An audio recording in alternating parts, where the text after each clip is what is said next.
They told every ship in the sector the same thing. If you see her, turn around. The warning beacon orbiting the dead planet pulsed slowly through the darkness, a tired red light repeating the same automated message every 20 seconds. Quarantine world. Biological anomaly detected. Landing prohibited. Most pilots listened. Most captains altered course long before their scanners even brushed the system. But Ethan Carter had never been most people. His salvage cutter, the rust-scarred Wayfarer, drifted quietly past the warning buoy while the ship's console filled the cockpit with a dim blue glow. Ethan leaned back in his chair, boots resting against the edge of the navigation panel, reading the hazard file again while the engines hummed at low idle. According to the report, the research colony below had gone silent 11 months ago. No distress call, no evacuation request, just silence. The final log from the orbital station contained 3 words that had spread across half the galaxy like wildfire. Asterisk, the monster escaped. Asterisk, Ethan exhaled slowly and rubbed the stubble along his jaw. Yeah, he muttered to the empty cockpit. I've heard worse stories from broken cargo drones. Salvage work meant cleaning up other people's disasters. Lost stations. Abandoned outposts. Ghost ships drifting between stars. Fear was usually just bad data wrapped in dramatic language. The ship's scanner chirped as the planet rotated into full view through the forward glass. It was beautiful in the quiet way dead worlds often were. Vast silver clouds sliding across dark oceans, a thin atmosphere glowing faintly under the distant sun. Somewhere down there sat a research facility that had terrified half the scientific community. Ethan tapped the control screen and brought up the landing telemetry. Surface temperature, 32 degrees Fahrenheit. Wind speeds, moderate. Radiation levels, safe. Nothing about the numbers looked like the aftermath of a monster. The Wayfarer angled downward and slipped into the upper atmosphere, its heat shields whispering as thin clouds streaked across the canopy like pale brushstrokes. The descent was smooth, almost peaceful. Ethan adjusted the manual thrusters and followed the faint emergency beacon that still blinked from the research complex. From orbit it looked small, just a cluster of white domes and metallic corridors sitting in the middle of a wide frozen valley. Snow drifted lazily between the structures as if the entire planet had simply gone to sleep. Hard to believe something here scared the whole galaxy. Ethan said quietly. The landing struts touched the frost-covered ground with a soft hydraulic hiss. For a moment he sat there listening to the ship settle, the cooling metal ticking softly in the silence. No alarms. No movement on the scanners. Just wind sliding across the empty valley. Ethan grabbed his jacket, checked the battery level on his handheld scanner, and stepped out of the airlock into the thin, biting air. The cold carried the faint scent of ozone and old machinery. The research facility stood a few hundred yards away, its exterior lights still glowing faintly despite the months of abandonment. Somewhere inside those walls was the answer to the message that had frightened an entire civilization. Ethan started walking toward the complex, boots crunching through the frozen ground. The scanner in his hand flickered once, then stabilized on a single life sign buried deep within the facility. One signal, one survivor, and according to the file, everyone else believed that signal belonged to a monster. Ethan Carter had walked into abandoned stations before, but this one felt different the moment the outer door slid open.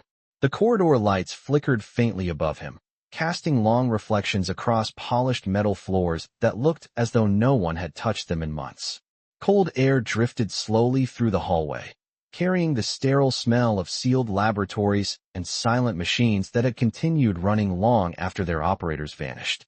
His scanner pulsed softly in his hand, a small green dot blinking on the display. One life sign. Still steady. Still deep inside the facility. Ethan stepped forward, boots echoing gently through the corridor as the door behind him sealed with a quiet hydraulic sigh. "Hello," he called out, his voice calm but clear, the sound traveling farther than he expected in the empty structure. No answer came back, only the low hum of power conduits buried in the walls. He walked slowly past rows of dark observation windows that looked into laboratories frozen in time. Glass chambers stood empty. Research consoles remained powered but idle. Several data pads lay scattered across desks, as if someone had stood up in the middle of a conversation and never returned. Ethan stopped beside one of the consoles, and brushed a thin layer of dust from the screen. The system flickered awake beneath his touch, revealing a scrolling log file. Most of the entries were months old, filled with scientific measurements and clinical terminology that meant little to a salvage engineer. But one phrase repeated again and again near the final records: subject Lyra Vetis. Containment unstable. Ethan frowned slightly. Lyra, he murmured. That does not sound like the name of a monster. The corridors stretched deeper into the complex, the blinking life sign on his scanner guiding him toward the central research wing. As he walked, the temperature inside the station gradually dropped until his breath began to fog faintly in front of him. Emergency lights along the ceiling glowed a soft amber, giving the place a quiet, underwater feeling. Somewhere in the distance a door creaked slowly as air pressure shifted through unused ventilation shafts. Ethan stopped at a large reinforced doorway marked Biological Testing Chamber. The scanner in his hand pulsed brighter now. The life sign was directly behind the door. He hesitated for a moment, studying the reinforced locking system and the thick observation window set into the metal. The glass had been fogged from the inside, obscuring whatever waited beyond it. He raised his hand and gently wiped away a patch of frost. At first he saw only darkness. Then two faint points of light slowly appeared inside the chamber. Eyes. Large. Reflective. Watching him. The scanner beeped softly again, confirming the signal. Ethan did not reach for a weapon. Instead he leaned slightly closer to the glass, his voice calm and steady. Hey, he said quietly. If you can understand me, I am not here to hurt you. The glowing eyes inside the chamber did not move. They simply stared back through the fogged window, silent and unblinking. And for the first time since landing on the planet, Ethan Carter realized something that no warning beacon had bothered to mention. Whatever the galaxy had been afraid of was still alive, and it had been alone here for nearly a year. For several long seconds neither of them moved. Ethan Carter stood outside the reinforced observation window with one hand resting lightly against the cold glass while the faint amber lights of the corridor flickered above him. Inside the chamber the two glowing eyes remained fixed on him, steady and silent, their pale blue light reflecting faintly through the frost that coated the inside of the window. The scanner in his hand gave another soft pulse, confirming the signal again. One life sign. Stable heart rhythm. No signs of aggression in the bio readings that his device could detect through the thick barrier. Ethan slowly exhaled and leaned slightly closer to the glass, trying to see more than just the eyes watching him from the darkness. As his vision adjusted, he began to make out the shape behind them. The figure was tall, easily taller than any human, with long limbs folded inward as if the being had been sitting motionless for a very long time. Faint metallic restraints extended from the floor around the chamber, their cables slack and unpowered, like forgotten chains that had lost their purpose months ago. The airlock panel beside the observation window flickered to life when Ethan brushed dust from its surface. A diagnostic display appeared across the small screen. Containment Chamber 7. Subject designation Lyra Vetis. Status isolated. Monitoring systems operational. Ethan tilted his head slightly and studied the faint silhouette inside the chamber. The creature that half the galaxy had labeled a monster was not lunging at the door or trying to break free. It was simply watching him, waiting. That alone told him more than any warning report ever could. He rested his palm against the glass again, not pressing hard, just letting the warmth from his hand fog a small clear patch. Lyra, he said gently, testing the name he had seen in the research logs. The glowing eyes shifted slightly at the sound. Not aggressive. Curious. Ethan noticed something else then. The posture of the figure inside the chamber was not threatening. It was cautious. The way someone might sit when they expected the next person who entered the room to be afraid of them. He felt a slow knot of realization tighten in his chest. You have been alone in here a long time, have you not? He said quietly. The station did not answer him. The wind outside the facility rattled softly through the distant ventilation shafts, carrying a faint echo through the empty corridors. Ethan glanced back down at the control panel. The manual override for the chamber door was still functional. Whoever had sealed the chamber had never returned to release the lock. Nearly a year had passed since the final entry in the station logs. Nearly a year since anyone had spoken to the being inside that room. Ethan hesitated only for a moment, before resting his finger on the console. Listen, he said calmly, looking through the glass again. I am going to open this door. If you wanted to harm me, you already had the chance when I walked into this building alone. The eyes inside the chamber blinked slowly. The motion was almost uncertain. Ethan took a slow breath and pressed the release control. The heavy locking bolts disengaged with a deep mechanical click that echoed through the hallway as the chamber door began to slide open inch by inch. Cold air drifted outward from the room like a quiet breath that had been trapped there for months. Ethan did not step back. He simply stood there, waiting, as the door finished opening and the shadowed figure inside the chamber slowly became visible for the first time. The chamber door finished sliding open with a low mechanical hum that faded into the stillness of the research wing. Ethan Carter remained exactly where he was, standing just outside the threshold while cold air drifted slowly out of the containment room and brushed against his jacket. The interior lights inside the chamber had dimmed long ago, leaving only a faint blue glow from monitoring equipment along the walls. For a moment, he could see nothing clearly, only the tall silhouette shifting carefully within the shadows. Then the figure moved forward one cautious step, and the dim light revealed her for the first time. She was tall, easily 7 feet from head to toe, with long limbs and smooth skin the color of deep ocean blue that reflected the faint laboratory lights like polished glass. Thin strands of pale silver hair rested along her shoulders, drifting slightly as the chilled air moved through the open doorway. Her eyes glowed softly, the same pale blue he had seen through the window, but now they held something different from what the reports had described. Not rage, not hunger, uncertainty. She stopped a few feet inside the chamber and looked at him the way a wild animal might study a stranger who had entered its territory without a weapon. Ethan did not move quickly. He simply lowered the scanner in his hand and rested it against his belt so she could see both of his hands clearly. "Hello, Lyra," he said quietly, his voice steady in the cold air. The name seemed to surprise her. Her head tilted slightly as if she had not heard it spoken aloud in a very long time. Ethan noticed the faint metallic bands along the floor near her feet, old restraint mechanisms that had once held cables connected to the walls. The cables had long since powered down, their lights dark and lifeless. Whoever built this chamber had expected to keep her here permanently. Ethan glanced briefly around the room. Medical equipment lined the walls, some of it still powered, some abandoned mid-experiment. A faint pattern of glowing indicators blinked across a console that continued monitoring her vital signs. The data scrolling across the screen looked steady and calm. Nothing about the readings matched the warning files that had described an uncontrollable creature.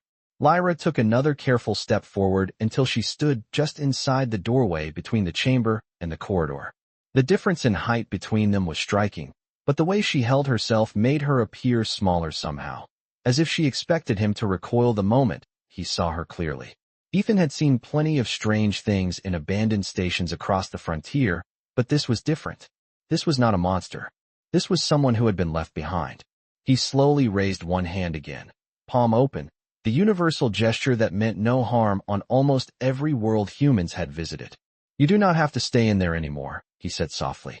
For a long moment Lyra did not move. Her glowing eyes studied him with careful attention, as though she was searching for the fear that everyone else had shown her. But Ethan Carter was not afraid. The silence stretched between them until the wind outside rattled faintly against the distant walls of the facility. Then, slowly and cautiously, Lyra stepped across the threshold of the chamber and into the corridor for the first time in nearly a year. Lyra stood just beyond the doorway, as if the corridor itself were an unfamiliar world. The faint amber lights above them flickered gently across her deep blue skin, revealing subtle patterns that shimmered like reflections beneath ocean water. Ethan Carter noticed the way her eyes moved carefully along the hallway, studying every detail of the empty station as though she had not seen it from this side of the glass in a very long time. For nearly a year this corridor had existed only as something beyond a barrier. Now she was standing inside it. Ethan kept his posture relaxed, both hands visible at his sides, giving her the space she needed. "You are safe," he said quietly, though he suspected the word had little meaning to someone who had been locked away for months. Lyra shifted her weight slightly, her long silver hair moving softly as the ventilation system pushed a slow current of air through the research wing. She glanced back once toward the open chamber behind her, as if part of her still expected the door to close again. Ethan followed her gaze and gave a small shake of his head. "No one is coming to lock it again," he said calmly. The words seemed to settle somewhere inside her. She turned her attention back toward him and took another slow step forward into the corridor. Up close, Ethan could see faint marks along her arms where medical sensors had once been attached. None of them looked recent. Most had long since healed. The scientist who had studied her had not been here for a long time. Lyra studied him in silence for several seconds before her voice finally broke the quiet. It was soft, almost hesitant, as if speaking itself felt unfamiliar. "You are not afraid," she said. The sentence carried the careful rhythm of someone who had learned the language from listening rather than conversation. Ethan allowed a small smile to appear. "I have met many things people were afraid of," he replied. "Most of them were misunderstood machines or broken equipment." He gestured gently toward the empty facility around them. "You do not look like either of those." Lyra blinked slowly, absorbing the response. For the first time since he had opened the chamber door, the tension in her posture eased slightly. She turned her gaze down the corridor, noticing the dim lights, the quiet laboratories, the silent doors that led deeper into the station. "They said the world would fear me," she said quietly. Ethan leaned lightly against the wall beside the chamber entrance, listening rather than interrupting. Lyra continued, her voice gaining a little strength with each word. "When the experiments failed, they believed I would become something dangerous. When I escaped containment, they left the station." She looked at the empty hallway again. "They never came back." Ethan glanced down at the scanner still clipped to his belt. The life sign he had followed across the valley had been steady the entire time he approached the station. Lyra had survived here alone through the long winter months, while the galaxy outside repeated warnings about a monster that never actually existed. He pushed away from the wall and took a few slow steps down the corridor, stopping only a few feet away so she could choose whether to follow. "Well," he said lightly, glancing back toward her, "they were wrong about one thing." Lyra looked at him with quiet curiosity. Ethan met her glowing gaze and shrugged with a calm confidence that only a human salvage engineer could carry into a deserted alien laboratory. "The world might have feared you," he said, "but the world was not here to see who you really are."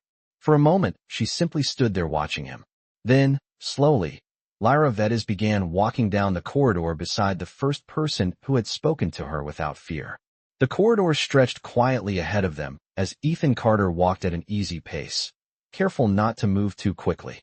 The amber ceiling lights hummed faintly above, casting long reflections across the polished floor panels. Lyra followed a few steps behind at first, her movements slow and deliberate, like someone relearning how to exist in open space after living too long within a cage. Her glowing eyes moved from door to door as they passed the dark laboratories, each room filled with silent equipment that had not been touched in months. Ethan glanced back once to make sure she was still comfortable with the distance between them. When he saw her studying the corridor with quiet curiosity rather than fear, he relaxed a little more. "There is a hangar on the south side of the facility," he said gently. "My ship is there. It is small, but it is warm." Lyra tilted her head slightly at the word ship. "You came here alone?" she asked. Ethan nodded once. "Salvage work is usually quiet. Most places like this are empty by the time I arrive." He gave a small shrug. Today turned out to be different. Lyra walked a little closer now, her long stride nearly matching his pace. Ethan could feel the faint chill in the air fading as they moved farther away from the containment wing and into the main corridor of the station. Emergency systems were still functioning in parts of the facility, and a few working lights gave the hallway a faint sense of life despite the emptiness. Lyra studied him for a moment before speaking again. "You traveled across space to recover abandoned machines," she said slowly, choosing each word with care. "Yet you opened the chamber that everyone feared." Ethan allowed a quiet laugh to escape. "I fix broken things for a living," he said. "Sometimes broken things are not machines." Lyra seemed to consider that answer for several seconds. Her gaze drifted briefly toward one of the laboratory windows as they passed. Inside, rows of empty workstations sat untouched beneath dim ceiling lights. She stopped walking for a moment, looking through the glass as if remembering something that had once happened there. Ethan noticed and slowed his steps. "You do not have to come with me if you do not want to," he said calmly. "You are free to decide what happens next." The word free lingered in the air between them. Lyra remained still for a few seconds longer, then turned away from the laboratory and continued walking beside him again. Her expression was thoughtful, but the uncertainty in her posture had softened slightly. For a long time, I believed the world outside this station would only see what they expected, she said quietly. Ethan looked ahead down the corridor where faint daylight filtered through distant windows near the hangar bay. Snow drifted gently beyond the glass as the cold wind moved across the frozen valley outside. Sometimes the world is wrong, he replied. Humans prove that every day. Lyra glanced toward him again, studying the calm confidence in his voice. Your species is unusual, she said. Ethan smiled faintly. That is the polite way to say it. They reached the final corridor that led toward the hangar doors, and the faint sound of the wind outside became louder through the reinforced walls. The large window at the end of the hallway revealed the pale gray sky of the planet and the small salvage ship resting quietly in the snow. Ethan gestured toward it with a relaxed motion of his hand. That is the Wayfarer, he said.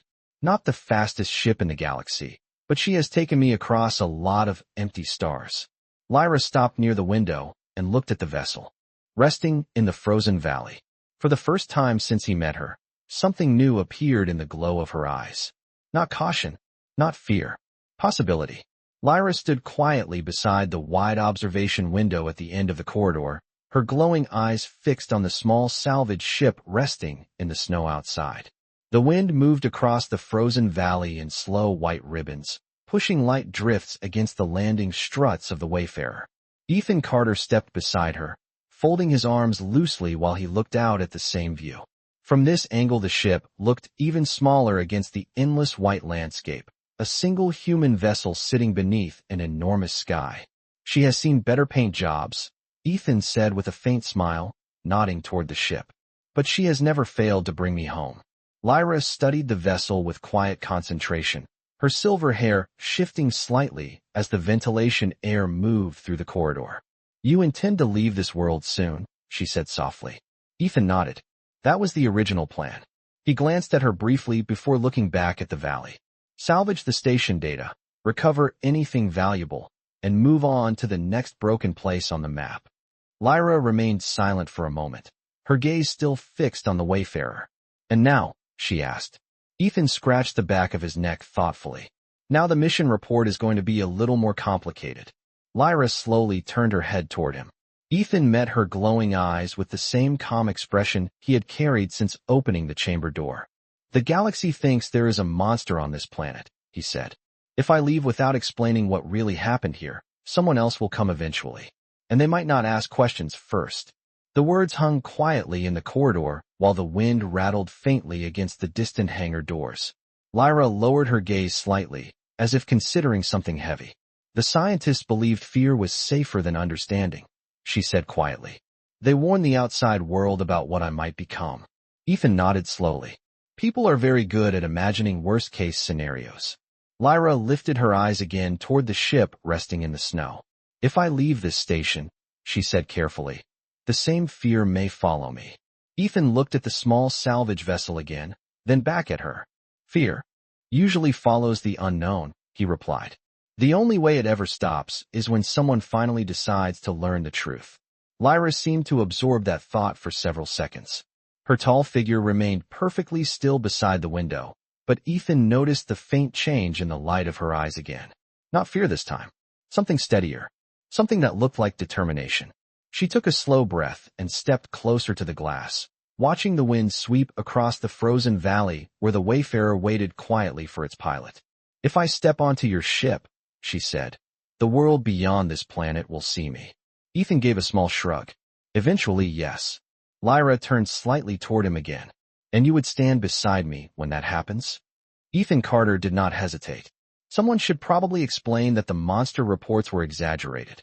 For the first time since he had met her, a faint trace of amusement touched Lyra's expression. She looked back toward the ship once more, the distant vessel reflecting faint sunlight across its weathered hull. Outside, the storm clouds were slowly beginning to thin, allowing pale light to break through the gray sky. The frozen valley looked a little less lonely than it had an hour earlier. After a long moment, Lyra Vettis finally spoke again. Then perhaps it is time the world learns the difference between fear and truth. The hangar doors opened slowly with a deep mechanical rumble that echoed across the empty research complex. Cold winds swept into the bay, carrying thin spirals of snow across the metal floor as the outside world revealed itself beyond the station walls. Ethan Carter walked ahead at a steady pace, his boots echoing lightly against the hangar deck while the pale winter sunlight spread across the interior. The wayfarer waited exactly where he had left it, resting quietly in the valley like a patient old machine that understood long journeys and longer silences. Lyra stepped into the hangar beside him and paused beneath the open sky for the first time in nearly a year. The vast horizon stretched endlessly in every direction, white plains fading into distant mountains beneath slow-moving clouds. For several moments, she simply stood there, breathing the open air while the wind moved gently through her silver hair. Ethan did not rush her. He walked to the side of the ship and brushed a thin layer of frost from the hull with his glove. The weathered name painted along the metal surface appeared through the ice. Wayfarer. Lyra approached slowly, her glowing eyes reflecting faintly in the ship's cockpit glass. Your vessel has crossed many stars, she said quietly. Ethan nodded while checking the landing gear seals. More than I ever expected when I bought her. Lyra placed one careful hand against the side of the ship. The metal surface was cold from the valley wind, but the ship itself seemed sturdy and calm beneath her touch. And now it carries something the galaxy fears, she said softly. Ethan leaned against the hull and looked toward the distant sky where faint clouds drifted across the pale sun. The galaxy fears a lot of things it does not understand, he replied. Usually it only takes one honest story to start changing that. Lyra studied the horizon again. Far above them, a faint white streak crossed the sky where distant orbital traffic lanes cut through the upper atmosphere. Somewhere beyond those clouds waited a universe that had already decided what she was supposed to be. The silence stretched for a long moment before a faint electronic chime sounded from Ethan's wrist console. He glanced down at the small display. A signal beacon from orbit had activated. Automated scan traffic had detected the Wayfarer's landing signature. Ethan exhaled slowly and tilted the console toward Lyra so she could see the message scrolling across the screen. Incoming survey drone. Identification sweep scheduled. Estimated arrival, 15 minutes. Lyra watched the text appear and disappear in quiet cycles. They are already watching, she said. Ethan nodded once. That is how exploration systems work. A ship lands on a quarantined world, and the satellites take notice. He looked up toward the sky again, calm as ever. Soon they will ask what I found down here. Lyra turned toward him, her glowing eyes steady and thoughtful. And what will you tell them? Ethan Carter smiled slightly, the same relaxed expression he had worn since the moment he first saw her behind the frosted glass. He reached up and opened the Wayfarer's side hatch, the interior lights flickering to life as the cabin warmed against the cold valley air. The truth, he said simply. The ship hummed quietly as its systems powered on. Behind them the research station stood silent against the wind, a forgotten place that had once been defined by fear. But now two figures stood beside a small human vessel beneath an open sky, preparing to carry a different story back into the stars. The Wayfarer lifted slowly from the frozen valley with a low, steady hum, its landing thrusters pushing loose snow outward in quiet spirals across the white ground below. Inside the cockpit, Ethan Carter guided the controls with calm familiarity while the small ship climbed through the thin cloud layer above the abandoned research station. Lyra stood just behind the pilot's seat, her glowing blue eyes fixed on the wide forward window where the pale sky gradually darkened into the deep colors of upper atmosphere. She had not spoken since the ship left the ground. The valley where she had spent nearly a year alone slowly faded beneath the drifting clouds until the research complex became nothing more than a small shape in the endless white landscape. Ethan glanced briefly at the scanner panel where the orbital signal beacon continued broadcasting its automated challenge. Incoming survey drone now less than 5 minutes away. He pressed a button on the console and opened the communication channel. A faint tone echoed through the cockpit as the signal connected to the satellite network circling the planet. For a moment, there was only quiet static before a mechanical voice responded. Unidentified salvage vessel. You are currently operating inside a restricted quarantine zone. Please transmit cargo and discovery report. Ethan leaned comfortably in his seat and adjusted the microphone. Survey command. This is civilian salvage ship Wayfarer. Identification code Carter Echo 72. I have completed inspection of the abandoned research facility on the surface. A pause followed as the system processed his credentials.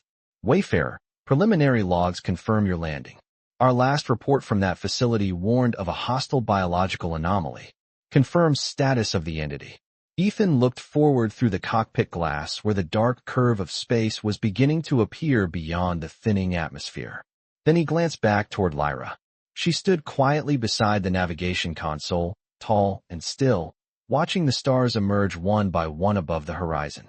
For a moment, neither of them spoke. The communication channel remained open, waiting for his answer. Ethan finally returned his attention to the microphone. Survey command, he said calmly. There is no hostile entity on this world. The system hesitated before responding again. Clarify statement. Our records indicate the presence of an uncontrolled organism. Ethan smiled faintly. Your records were written by people who left before they finished the story. He reached forward and transmitted the station data logs he had recovered along with the updated life sign reports. The files streamed through the communication relay while the Wayfarer continued climbing toward orbit. Lyra watched the distant stars grow brighter as the planet slowly curved beneath them. The voice from the satellite returned again, quieter this time. Data received. Analysis indicates a subject Lyra Vedhis was incorrectly classified as a threat.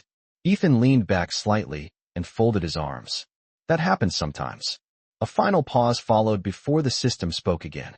Survey command acknowledges updated report. Quarantine warning will be revised pending review. Ethan closed the communication channel with a gentle tap of the console. The cockpit fell silent except for the steady hum of the ship's engines and the faint glow of instrument lights reflecting across the glass. Outside, the stars stretched endlessly across the darkness of space. Lyra stepped forward until she stood beside the pilot's seat and looked out at the vast galaxy beyond the window. The world will see me now, she said quietly. Ethan Carter adjusted the navigation controls and set a course toward the nearest trade route where countless ships crossed the stars every day. Yes, he said calmly. Lyra watched the distant lights of space for a long moment before speaking again. And they will know I was never a monster. Ethan smiled slightly as the Wayfarer's engines carried them farther from the lonely planet below. Eventually, he said. Then he glanced toward her glowing eyes reflecting the light of 1,000 distant suns. But the important part is that you know it now. The ship continued forward into the vast silence of the galaxy, leaving behind a world that had once been defined by fear and carrying with it a truth that only one human had been brave enough to see.